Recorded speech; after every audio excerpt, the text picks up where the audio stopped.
அரசு எடுத்து நடத்துவதற்கு ஏராளமான தொழில் சார்ந்த நிறுவனங்கள் இருக்கையில் டாஸ்மாக் கடையை ஏன் நடத்த வேண்டும் என உயர்நீதிமன்ற மதுரை அமர்வு கேள்வி எழுப்பியுள்ளது.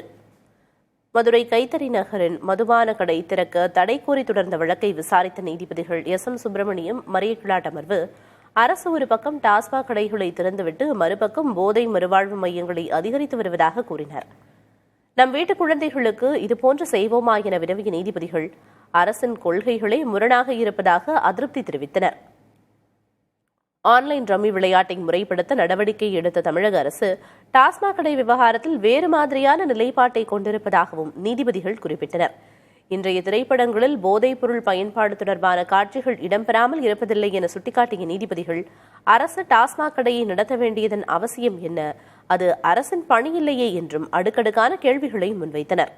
ஒவ்வொரு கட்சிக்காரர்களும் மதுக்கடைகள் மூடப்படும் என குறிப்பிடும் நிலையில் யாரும் அதை செய்வதில்லை என அதிருப்தி தெரிவித்த நீதிபதிகள் அரசு தரப்பில் எழுத்துப்பூர்வமாக பதில் மனு தாக்கல் செய்ய உத்தரவிட்டு வழக்கை ஒத்திவைத்தனர்.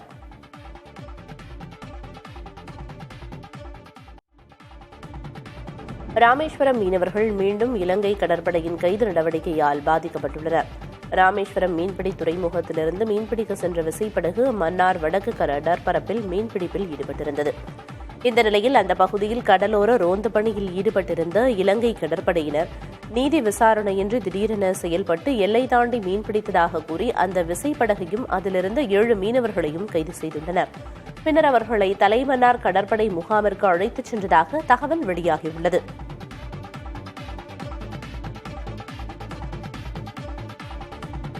திமுக அரசு மேற்கொண்ட புரிந்துணர்வு ஒப்பந்தங்கள் எல்லாம் செயல்பாட்டுக்கு வராததால் தமிழகத்தில் தொழில்துறை முடங்கியுள்ளதாக எதிர்க்கட்சித் தலைவர் எடப்பாடி பழனிசாமி குற்றம் சாட்டியுள்ளார்.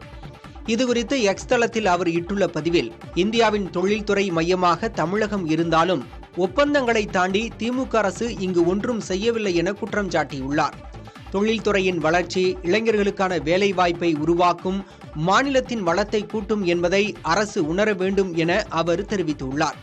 திமுக அரசின் தவறுகளால் தொழில் முனைவோர் காத்திருக்க வேண்டியுள்ளதாகவும், இளைஞர்கள் இடம்பெயர்கின்றனர் என்றும், முதலீட்டாளர்கள் வேறு மாநிலம் தேடிச் செல்கின்றனர் எனவும் குற்றஞ்சாட்டியுள்ளார். அதிமுக ஆட்சி வந்தால் தொழில்துறையில் அடுத்த கட்ட வளர்ச்சியை நோக்கி தமிழகம் பயணிக்கும் என அவர் தெரிவித்துள்ளார். தமிழகத்தில் புதிய தொழிற்சாலைகள் அமைக்கப்படும் என அவர் உறுதியளித்துள்ளார். வெறும் வாக்குறுதிகளை அள்ளி வீசாமல் செயலாக்குவதில் அதிமுக முனைப்பு காட்டும் என்றும் எடப்பாடி பழனிசாமி உறுதியளித்துள்ளார். தமிழகத்தில் தொழில்துறை முடங்கியிருப்பதாக குற்றம் சாட்டியுள்ள எதிர்க்கட்சித் தலைவர் பழனிசாமி பொறுப்பற்ற முறையில் பொய்களை கூறி வருவதாக தொழில்துறை அமைச்சர் கடுமையாக விமர்சித்துள்ளார். இதுகுறித்து அவர் வெளியிட்ட அறிக்கையில், பொறுப்பான எதிர்க்கட்சித் தலைவராக பழனிசாமி செயல்படாமல் அரசியல் காரணங்களுக்காக தமிழ்நாட்டின் நற்பெயருக்கு களங்கம் விளைவிக்கும் எண்ணத்தோடு நடந்து கொள்வதாக சாடியுள்ளார்.